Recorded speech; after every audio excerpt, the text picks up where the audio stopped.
Thank you. Good afternoon, everyone. My name is Hinal. I'm a Learning and Development Pharmacist at the NPA. I'm joined today by Louise Baglaw, who's Head of Learning and Development, and also very excited to introduce Alistair Ling, who is from Cube Learning, who we are partners with. So apprenticeships are a win-win situation for both employees and for the apprentice. So we at the NPA have been wanting to do apprentices and offer pharmacy apprenticeships for a while now. We've been very keen to offer these, but we have struggled with certain aspects so far.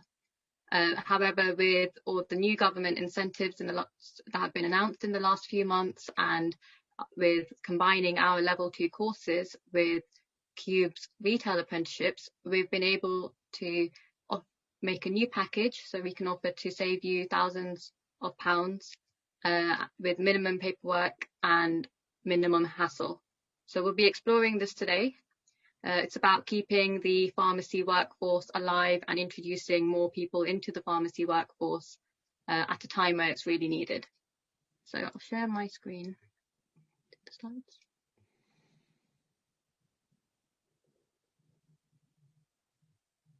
Okay, so today we'll go over how you can save money, time and benefit from the training. We'll look at the government incentives. Alistair will give a background to apprenticeships, and we'll also delve into the pharmacy retail apprenticeship, the details and benefits, and we'll finish with benefits to your pharmacy and a question and answer session. So I'll hand over to Alistair in a moment, but you'll see a list here. You can probably think of many more common or current challenges in community pharmacy. So I'll pass over to Alistair now to detail how this package could be a solution to some of these challenges. Hinal, thanks very much, and good afternoon to everybody. So as Hinal indicated, here you have some of the issues that currently you're facing as pharmacists. Broadly speaking, today is broken down into two sections. The first section will talk primarily about the financial benefits of looking at a pharmacy retail apprenticeship, and the second part we'll start to look at some of the issues that you face, how these solutions can come about, and the flexibility and choices that this will give you. You know, if you could. So we start with what I call the money shot, okay? And this talks fairly and squarely, with no apologies, about the financial benefits to your organisations. If you look at the first section, were you to have or take on a pharmacy assistant who is perhaps in their 20s or 30s on the minimum wage of £8.20 an hour on a 40-hour week, which most people seem to do there or thereabouts, you'll pay a salary, you'll pay employers' national insurance, you'll pay for the NPA courses, the 2 mandatory courses, counter assistant medicine dispensing, and you may well have a recruitment fee.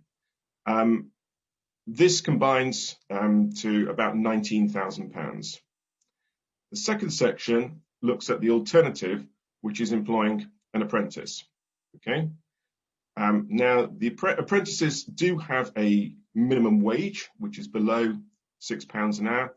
We don't recommend that. We reckon £6 an hour plus. And at £6 an hour, we know this is a very effective wage rate in most parts of the country. So you can start to see that the salary cost is much less. There is no employer's national insurance payable. In this instance, the person is under 19 years of age. There wouldn't be national insurance anyway, to be fair on that, but there's no national insurance on any apprentice under the age of 25, no employer's national insurance. The government will provide you with an incentive of £3,000 if you take somebody on who is under 19 years of age straight onto an apprenticeship. The mandatory courses at level 2 are both provided to you for free, and there is no recruitment charge for under 19s. So what you can see from this is, almost the nearest pound, an apprentice replacing an assistant or coming on board instead of an assistant is about half the cost. And this is for each and every person that you take on board. Okay. So we'll start by talking about government incentives. Okay. There are two kinds of these. Okay. There is one that has been running for a number of years now, and that is that if you have a current member of staff or a new member of staff who is under the age of 19, that you put onto an apprenticeship scheme, and that's any one of 400 plus different programs, the government will give you £1,000. That is cash to your business with no strings attached, and that is claimed at 90 days and 360 days in 2 equal halves. Okay. The second scheme, which you can see below, this is what the Chancellor announced in the summer. This runs from August to the 31st of January next year, and that's the key date. So we have about 10-11 weeks until this expires. Okay. For anybody under the age of 25, they will give you a further £2,000, and for anybody over 25, £1,500. This sits on top of the original incentive of £1,000, so we can therefore see that anybody under the age of 19 will attract incentive payments of £3,000, anybody between 19 and 25, £2,000, and anybody over 25, £1,500. The second incentive is only for people joining your business who have not previously worked for you in the last 6 months. Okay. So here we have an example. Okay. If somebody joins as a full-time assistant on the minimum wage, sorry, you have a full-time assistant on the minimum wage, they leave and somebody joins as an apprentice on £6 an hour, that will save you £2.20 an hour. You won't pay employers' national insurance. This will save you a further £1,140. In this example, this is a 19 to 24-year-old, so the incentive payment is just £2,000. So the total cash gain to your business is £7,700 in the first year. It would be roughly the same for somebody under 19, because whilst they wouldn't be paying national insurance anyway, you get an extra £1,000. Okay. In addition, the apprentice would have their training funded. So if you're an employer who has less than 50 people, and you take on somebody who is under 19, the Education Skills Funding Agency, ESFA, will fund the whole lot. If you are a very large employer with a wage bill of over £3 million a year, this money comes from your levy pot. And if you sit in between, so you've got between 50 people and a wage bill of £3 million a year, the Education Skills Funding Agency will fund 95% of that, the cost of that course, with you, the employer, funding 5%. This is about £197. But in many instances, we can find levy donors, and these people will pick up the tab for the lot, so the apprenticeship won't cost you anything. Additionally, this program funds the 2 mandatory courses for you. That saves you £200. So the total funded benefits of this are just over £4,000. And what that creates in this instance is a net gain to your business of benefits and funds and savings of over £11,500. And this is per person, and this is for every single person you put onto the program. Okay. So we'll delve now into what an apprenticeship is. There are 1 or 2 myths around what an apprenticeship is. So I want to sort of brush over a few of those briefly. So an apprenticeship combines practical training with on-the-job study. Okay. So an apprentice is like any other employee. Okay. They earn a wage. In this case, they are learning a wage, as you can see.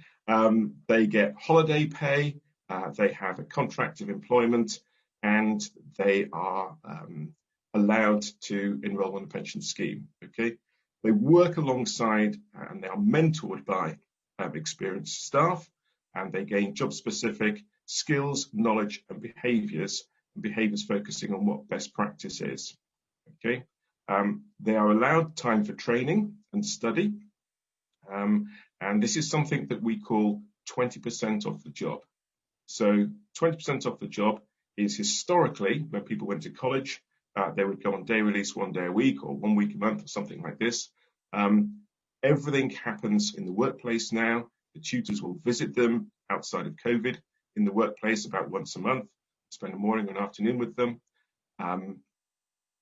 And all of this goes towards their 20%, which is the tutor visits. It's doing the work, it's answering questions, it's writing up essays and so on and so forth. But it's also watching other people do stuff, learning how to do things. It's attending meetings, reading, reflecting, and there's a whole host of things that count towards this diary that they keep, which is their 20% off the job. One of the big benefits of combining this course with the Level 2 NPA courses is that, and we know this now historically, this is from somebody who's most of the way through this program now, about 40% of the work they do for the NPA courses counts towards the 20% off the job. So they have no difficulty collecting the off the job hours whatsoever because they're doing the NPA course. So a few things about apprentice. An apprentice is anybody who is currently not in full-time education and receiving government funding for any other program. Anybody of any age and at any stage in their career can do an apprenticeship. Okay, there are about 450 different apprenticeship schemes, and quite a number of them are at master's level, and the average apprentice is actually in their 30s or 40s. They've been with their company for more than a year, they're in a middle management position, and they're doing a foundation degree level course. And those people actually take up the slight majority of apprenticeship funding at the moment. So this isn't just about young people. In fact, new young people under the age of 19 coming into a business as an apprentice constitutes only about 5% of apprenticeships at the moment. Okay. So, rounding up the package and looking at its entirety, this is what you get. So, we have a division called Cube Talent, and they provide a recruitment service. Okay, this is free for anybody that you take on board who is under the age of 19. It's £250 if they're over 19. We will actively target people at a younger age anyway for you. You maximise your benefits. You're under no obligation to use this. You can use it however you want. You can use it simply as a source of somebody providing apprenticeship specific CVs, because we use apprenticeship specific sites, most notably ESFA's own government site, which is specifically geared towards apprenticeships. You can have the whole process conducted for you right way through to dealing with the offer. You don't have to take anybody on. It's entirely up to you. It's purely there to help you and to support with the apprenticeship program. Okay, and we have a role-specific job specification that we use to advertise, so you don't even have to dig one of those out. We have something that works. We simply need a small amount of information about your business in order to advertise it. Okay, that person will be enrolled. You will get fully funded tuition. That includes the cost of assessment. This is done by a separate organisation, and as I mentioned before, if you're not a levy payer, if you're a smaller business, you'll understand that this is either 100% funded, 95% funded, or we can find a donor to cover the rest of the cost. Okay, you will get both NPA courses, or one if you only want one, provided entirely free, and people will be enrolled on these normally after about 8 weeks, because we like them to get their feet under the table, new company, new job, new environment, new way of learning as an apprenticeship. And then we'll start them off on this after maybe about 8 weeks. and that gives them ample time to finish the course during the course of the apprenticeship. You'll also get, courtesy of the NPA, a free legally approved employment contract. This is an apprentice-specific contract. The way that this varies to a normal contract is, although it doesn't have to be, it can be fixed term to allow for the time frame of the apprenticeship. And an apprentice gives you access to a different minimum wage scale. And also with an apprentice, although the vast majority of people will want to retain them, you are in fact under no obligation to retain an apprentice on an apprenticeship contract once they finish their course. Okay, and most of you will obviously want to have invested the time in developing these people, want to retain them, but that's how the contract differs. You can then, of course, put them onto a normal contract afterwards. Okay, as an employer, you do not pay employer's national insurance in the first year for any apprentice who is under the age of 25, who's earning less than £40,000 a year. Okay, now obviously I think it's under 2021 for a normal employee these days, but that gap between there and 25 is covered. That's a substantial saving. As I mentioned before, you have access to a lower wage range. We recommend £6 or £6.50 an hour because we know it works in the vast majority of cases that it will attract and retain the right standard of people. Okay, you're under no obligation to retain the person after the course, as I mentioned, and you'll get up to £3,000 or £1,500 to £3,000 in cash incentives from the government if you recruit somebody and put them straight onto one of these courses. Okay. So, the pharmacy retail apprenticeship. This combines retail level 2. We can use a whole host of other courses, but this is by far and away the most appropriate in this instance, with the 2 MPA courses. The reason we choose the retail apprenticeship is because it covers virtually everything that you're going to need. And if you look here, and I won't read through the whole lot, but the important things are a broad background in business, finance, marketing. More importantly, remember it focuses on skills, knowledge and behaviours. And a big part of an apprenticeship is skills and behaviours. So communication, customer service, understanding how that impacts on brand reputation, understanding technology and how to use it, and understanding some of the legal and governance frameworks behind it. All of these very, very important. Okay. Each person will have all of their course materials. All of this is accessible online, and we use an online learning platform called Canvas. We're moving over, in fact, to one file. They will have one-to-one face-to-face tuition from a tutor.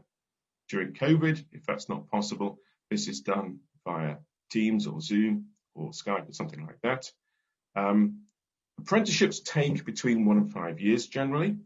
This particular one takes 12 months.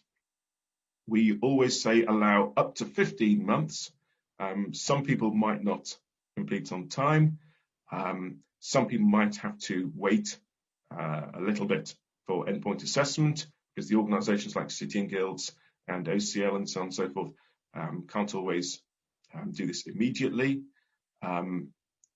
So up to about 15 months is reasonable there. During that time, obviously, they get tutor support. They also get support, so you will have a nominated mentor within your business, and that person will also provide support to them. They will get 20% off the job training before study and completing assignments. Much of that, as I mentioned, is covered by the NPA work that they'll be doing anyway, and they're not under an obligation to do their NPA work at work. They can do it at home, and most people will do it at home. They then go to Gateway, which we prepare them for. This is when they've done all of their work, completed all their assignments, got their diary up to date, and they'll go and be assessed. And then they'll take their endpoint assessment, and then they passed. Okay.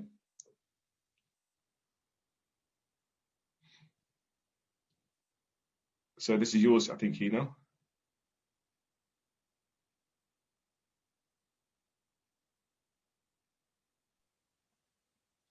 needed to unmute myself, apologies. I'll just cover the MPA Level 2 courses. So this is also part of the package. So the 2 courses that the apprentice will be enrolled onto will be the Medicines Counter Assistant course and the Dispensing Assistants course. So both courses, as Alistair has said, they'll start roughly 6 to 8 weeks into their apprenticeship. So they'll start learning the apprenticeship skills first. And this actually ties in really nicely with our Medicines Counter Assistant course. So they'll be learning skills over the counter, they'll be learning about communication, customer service skills, and also how to sell products over the counter, which ties in very nicely. And then they can move on to the Dispensing Assistance course. So by the end of the 12 months, not only will you have someone that's got the retail knowledge, but you'll also have a dispenser. So the Medicines Counter Assistant course is 2 modules and is all completed online on our MPA Learning Academy. It's all marked online as well via MCQ questions. And the accredited Dispensing Assistance course will also be online on our Learning Academy and is also marked online. There'll be more information about our courses, whether you're familiar or not with them already, on our website. So this slide will look very familiar to you, as it's one that we showed right at the beginning, but we had labelled it as challenges. So hopefully we've been able to show you how this route, using the apprenticeships route and this package can actually benefit your pharmacy and is a solution to the issues that Alistair first mentioned. So staff retention. With an apprentice, you're moulding them from the start. You're moulding your staff. You're giving them the training and you're giving them a reason to stay if you wish to keep them. Lack of funding in pharmacy is always apparent, but the government are trying to reduce unemployment, and as a result of COVID especially. So we really think that you should be making the most of this in this time. Staff being stretched, we all have experienced that in community pharmacy. It's been ongoing for years, but essentially you could have 2 apprentices and that's the same as having 1 member of staff at a normal pay rate. Lack of motivated staff.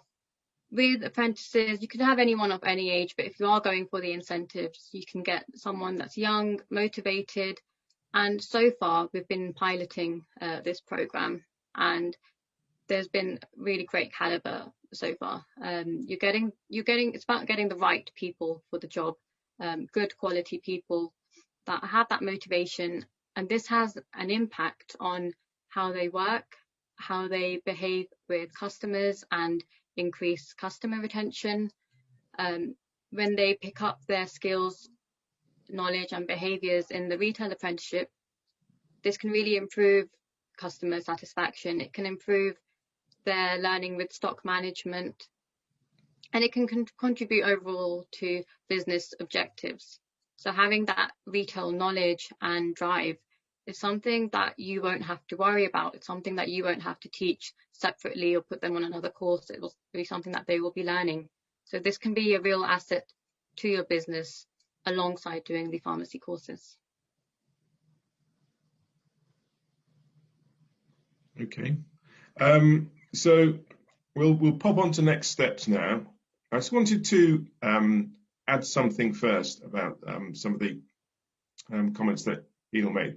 There are a number of different ways that you can use this scheme, and I've had conversations now with I think in the last 3 weeks about 32 different businesses and maybe a dozen or so before that, all pharmacists within your sector.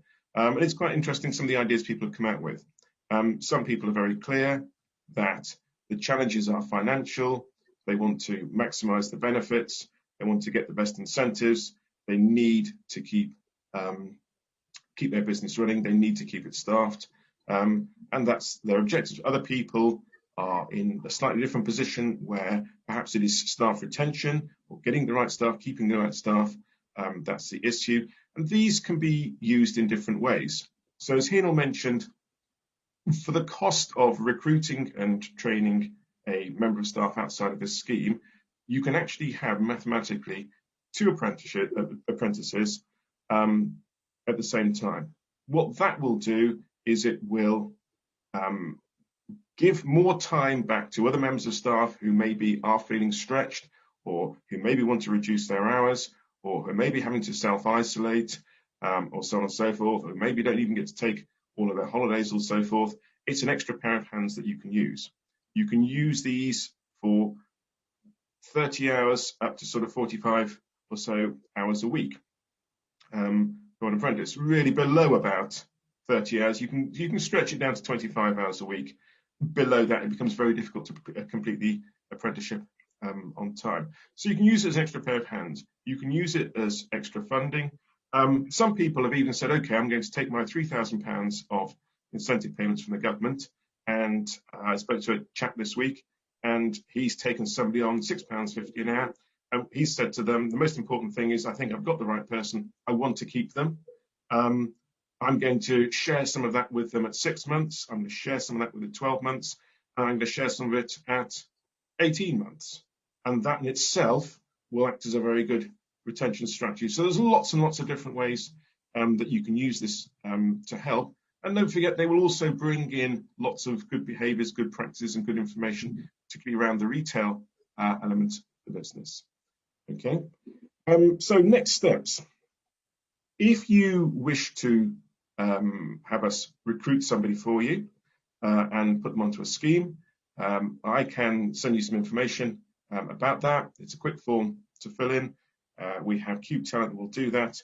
We need to start moving fairly quickly on that. November is a good month to recruit in. December is not so good, although these are strange times. January might be leaving it too late because, of course, you've got to find the person, you've got to get them started, you've got to get them enrolled before the 31st of January. So that's starting to push it a little bit. After that, we will need to set up your digital apprenticeship system. This is an online account you have with the Education Skills Funding Agency. All of your learners go onto this. We can see it, you can see it, ESFA can see it. Okay, we'll share that information. And ESFA use this to provide your incentive payments back to you when the time comes at 90 days and 306 days. So it's important that we get this set up fairly soon, and so on and so forth. You'll then be provided with a generic employment contract for apprenticeships if you need it. And if we could scroll down.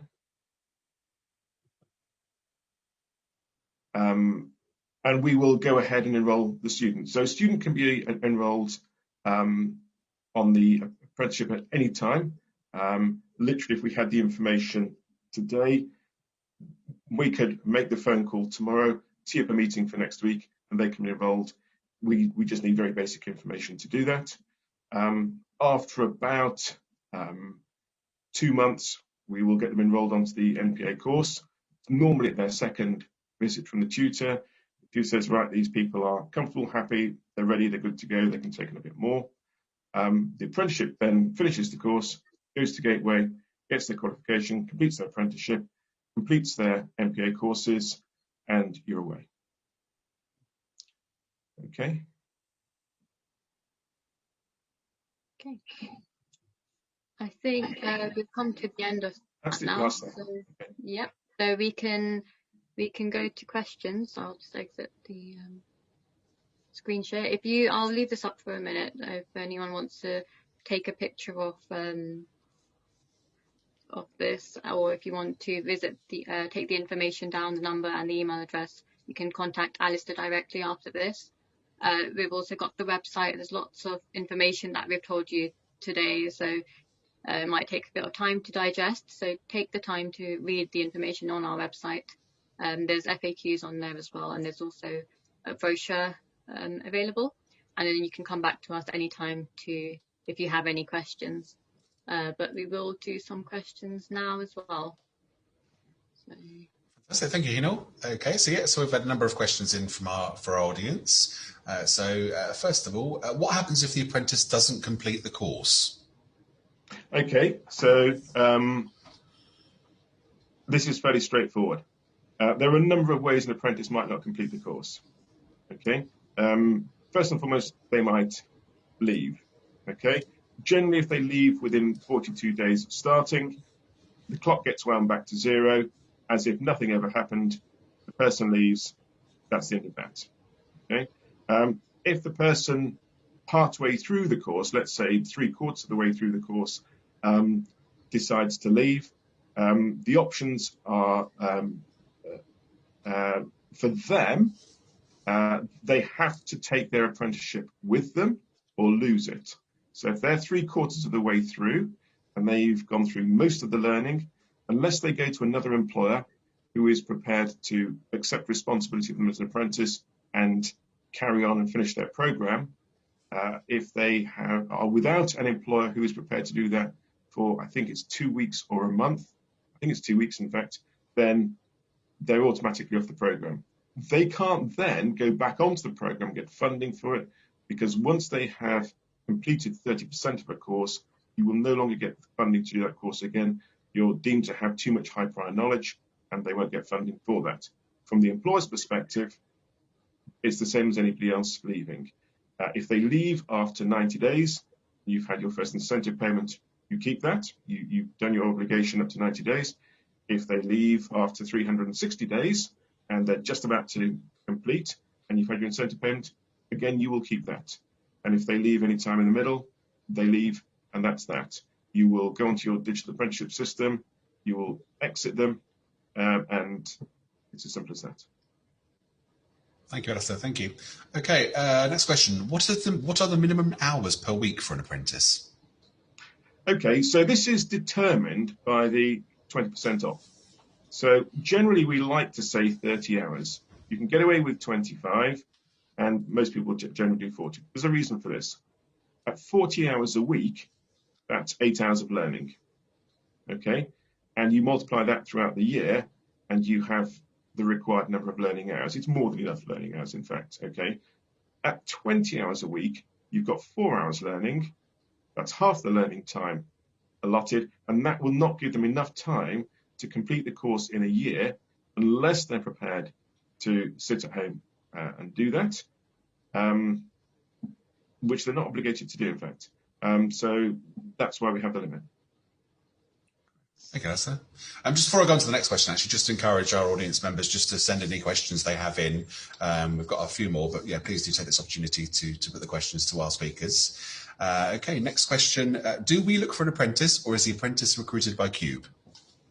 Okay, it's entirely up to you. I spoke to somebody this morning who has almost completed their recruitment process. They simply want to enroll them onto the scheme. Absolutely fine. You get all the incentives, you have all the benefits.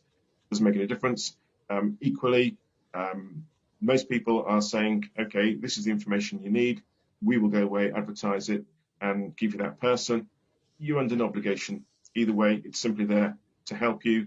We do lots and lots of these, so we're getting quite good at it, and it might be easier if you let us do it. It's up to you. Great. You guys said, okay. Learning hours are paid as employment. Is that correct? Right, so that is correct. There's a quid pro quo.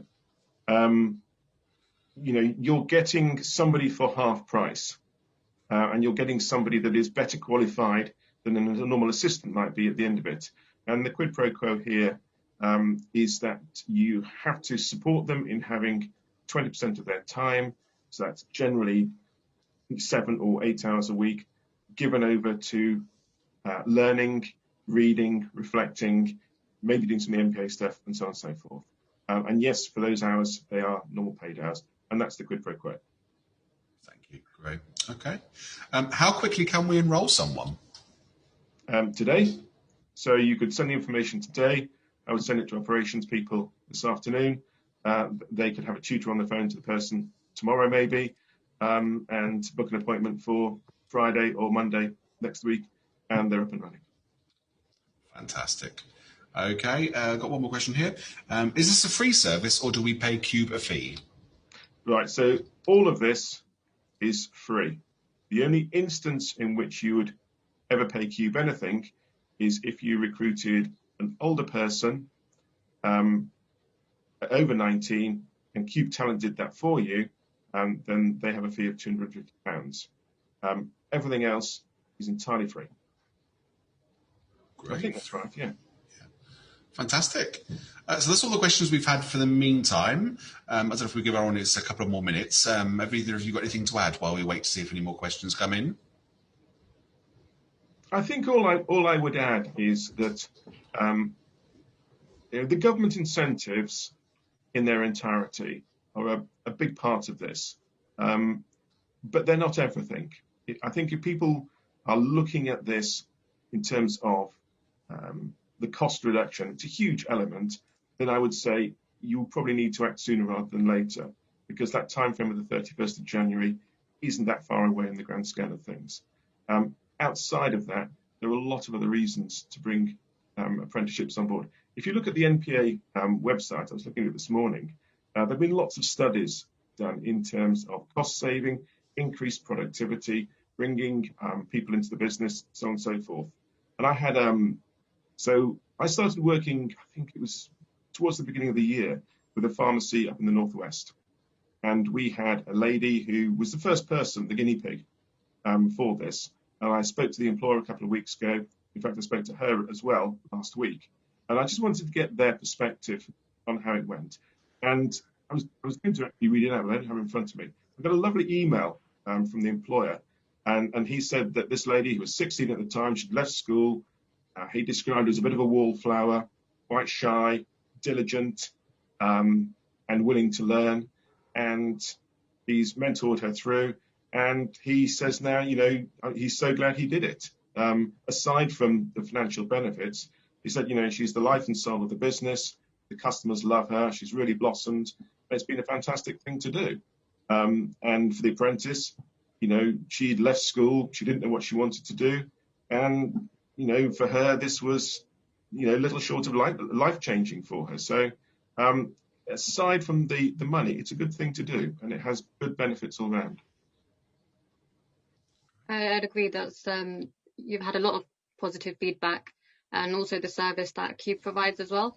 Apprenticeships is one of those things that can look very scary, and anything that involves the government can get very bureaucratic, but CUBE is there to essentially hold your hand and do most of the paperwork, so you don't have to worry about that hassle, which is really good incentive itself. Yeah, great. Thank you both. So we've not had any more questions, actually. So I think we'll be finishing nicely on time today. So Hina, I'll pass over back to you to close off.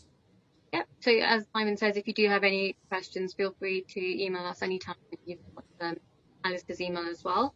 And please take the time to look at all the information that is available on the website. But once again, thank you very much to Alistair for being here to present today. And thank you all for attending. Thanks so much indeed. Thank you both.